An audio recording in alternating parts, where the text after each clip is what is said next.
नमामि शम्भुं पुरुषं पुराण नमामि सर्वज्ञमपारभावं नमामि रुद्रं प्रभुमक्षयन्तं नमामि शर्वं शिरसा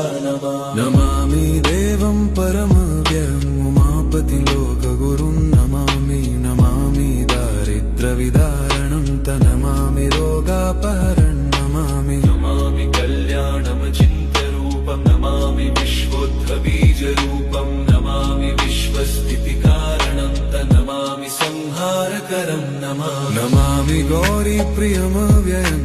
नमामि नित्यं क्षरमक्षरं नमामि चिद्रूपममेयभावं त्रिलोचनं तं शिरसा नमामि कारुण्यकरं भवस्य भयङ्करं वापि सदा नमामि दातारं